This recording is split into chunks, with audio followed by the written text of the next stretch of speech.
I've worked as a nurse in multiple hospitals and facilities.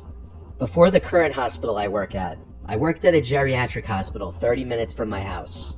I had experience working with older patients before, so this was nothing new to me. I had been working at this hospital for only a couple of weeks, and you'll soon understand why. This was on my second to last shift at this hospital, unbeknownst to me at the start of that night. I was working the graveyard shift, and I was running on negative hours of sleep. I was assigned to the Alzheimer's ward. The patients in this ward absolutely adored me. My presence as a young girl in her 20s among the residents of this ward who were otherwise left to themselves to float around in their minds, I'm sure saw me as a breath of fresh air, someone who could tie them to the now or to the everyday. If you're just left to yourself, you can mentally go to other places, but with someone else in your space, you're tied to that moment in time. I was dealing with a number of patients that night, but one was a little more restless than the others. Her name was Lena. This was my first night dealing with her, and she kept telling me anytime I'd enter her room about the voices she kept hearing and the man dressed in black she kept seeing in the corner of the room.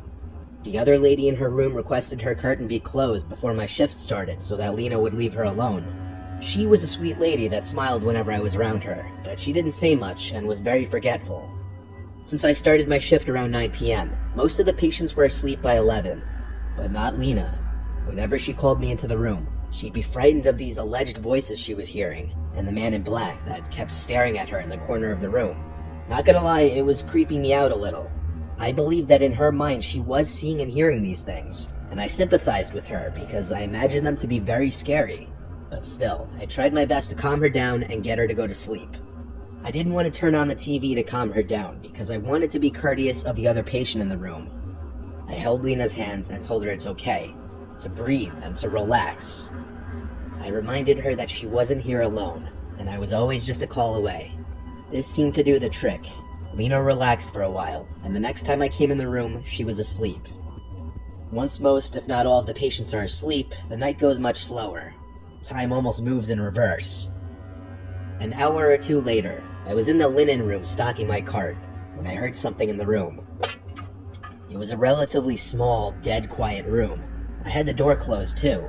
That's why hearing another noise was weird. I turned, saw nothing, and resumed stocking my cart. Then, I felt what I can only describe to be a hand on my shoulder. I looked at my shoulder, jumped, and screamed, but there was nothing on my shoulder. There was no one in the room. Yet, I knew I felt something large basically grab my shoulder. I went out in the hall for a second to peek my head.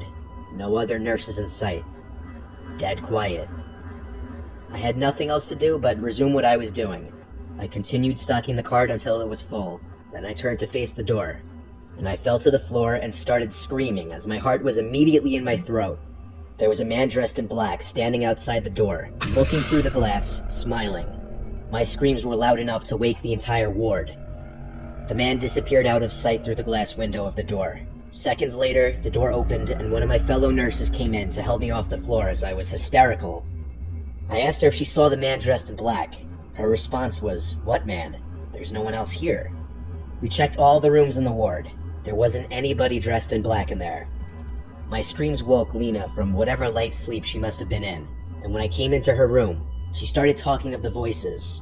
This time the screams, which she didn't know were my screams.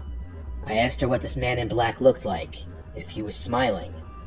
And she looked at me, and I noticed her eyebrows point down, as her expression changed to look the most focused I'd seen her the entire day.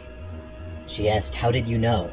And even with my heart still racing, I felt it skip a beat as she said this.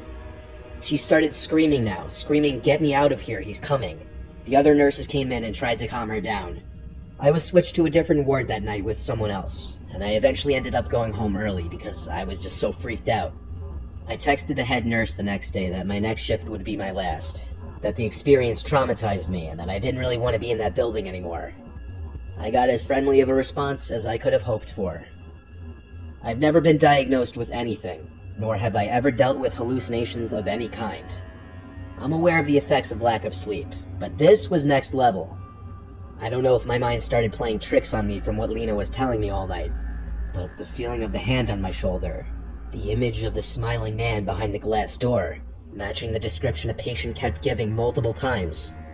This was one of those once-in-a-lifetime, unexplainable supernatural occurrences. At least, I hope it was once in a lifetime.